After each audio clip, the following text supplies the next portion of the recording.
What's up, guys? This is the trade recap for Friday. Today we actually made a lot of profits on SPY, so let's run into the trade.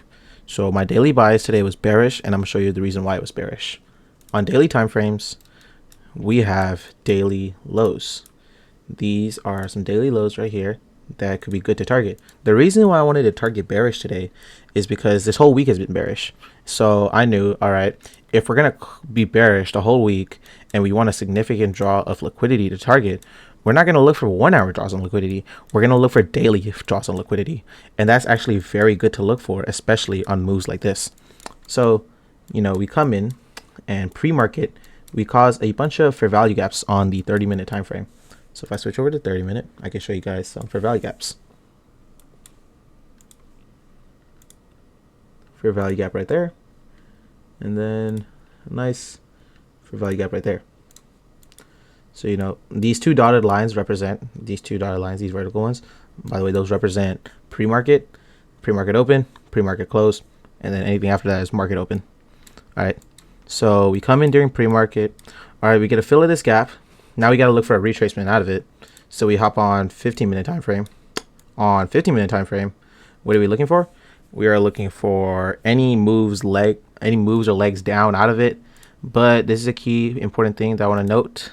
We have this 15-minute fair value gap right here.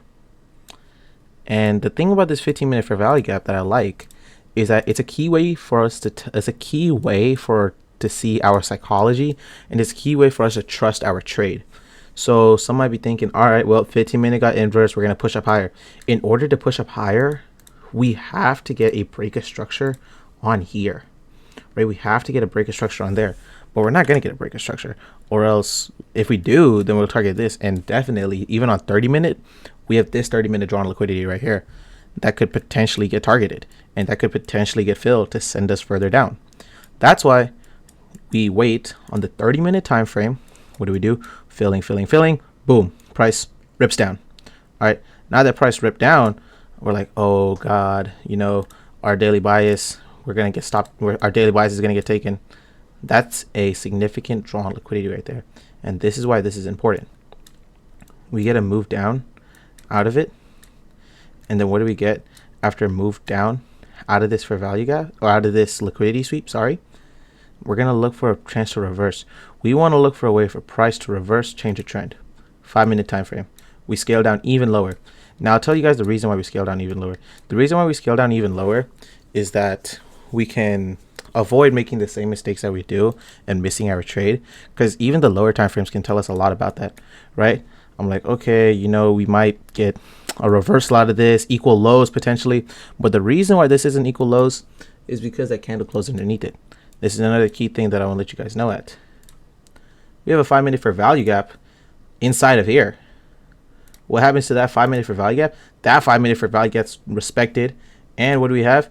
We got break of structures on these lows right here. We're fully bearish. We have 4 confirmation confluences that were bearish, so we're good. So I waited for a small retrace of this gap. Now look, we have that 5-minute fair value gap right there. Now we go even lower. 1-minute time frame. Let's find it. Let's find it, guys. Boom. Found it right there. What do we get? We get a fill of price right there. Now this is a key important thing. I buy in, right? All right, boom, we filled it, we closed below it. Let's put in our position. Set our stop loss to I set my stop loss to a 5-minute drawn liquidity. So my stop loss was originally all the way up here at first. Oh, this is the wrong thing. My fault, guys, my fault. Yeah. So the reason why I want to set my stop loss a lot higher than most is because those are draws on liquidity that allow people to target a bunch of things. Like, those draws on liquidity allow a lot of people to get stopped out. So instead of setting my stop loss here, I set my stop loss here. That way, in case we do come back up to this fair value gap, we can target it. But, now I know what you guys may be thinking. Take profit didn't get hit at all. But the reason why I actually got out of my trade before that is only because I actually got out of my trade way earlier. I got out of my trade like right there. That was my entire trade. And then I moved my stop loss lower. But the reason why I got out of the trade early is because I knew that on 1 minute time frame, we're going to start getting an inversion of price and we might get stopped out here. And as well, you know, I'm in school, so got to do what you got to do. So we didn't end up making a full $50 profit like we were going to, because down here by the bottom of this candle, I was like, oh, we're up $50. Dang, got to stop out. Like, got to cancel my position, take my $50 profit. But we got to be smart traders.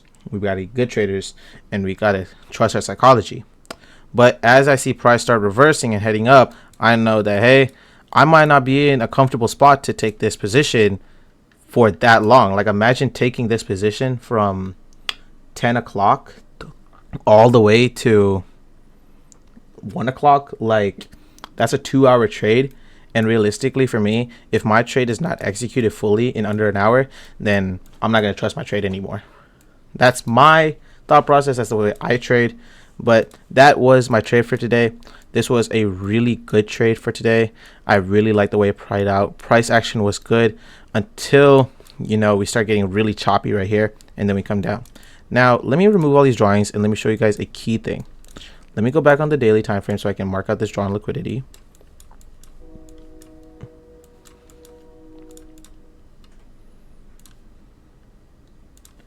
And then actually, let me hop on the weekly time frame so I can show you guys something cool on the weekly. That's a low on the weekly time frame. Now let's check the history of SPY. You know what I mean? SPY has been nonstop up constantly, right?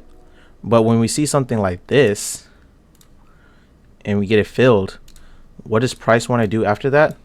Price wants to shoot up. Why? Because big draws on liquidity, big lows and big highs are spots for price to reverse. We had a weekly close at this gap. What can we go looking in for next week for SPY? I don't think we're going to target these. Like, I don't think price is going to want to come down all the way to 620 to target that. But at the end of the day, war news, we don't know what happens, yada yada.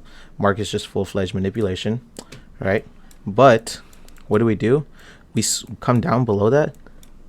We actually get inverse 1 hour for value gaps. That's golden. Like, I can mark those out for you right now. 1 hour inverse for value gap, break a structure, retrace. We're going to get a retrace into here. So my bias going into next week, I feel like Monday market open, if it's not news, we're going to want to target maybe these draws on liquidity right there. Like, these would be beautiful draws on liquidity to target next week. But I will go into a full depth video on why I believe price action will reverse off weekly lows, off daily lows. This was just a little sneak peek. Thank you for the video today, guys. Thank you for tuning in. I hope you guys learned something. And as well, look out for stuff on SPY. I cannot give you the full information on what will go good, what will go bad, but I can give you helpful advice on my daily bias and what I use to trade and how I make my profits. Thank you.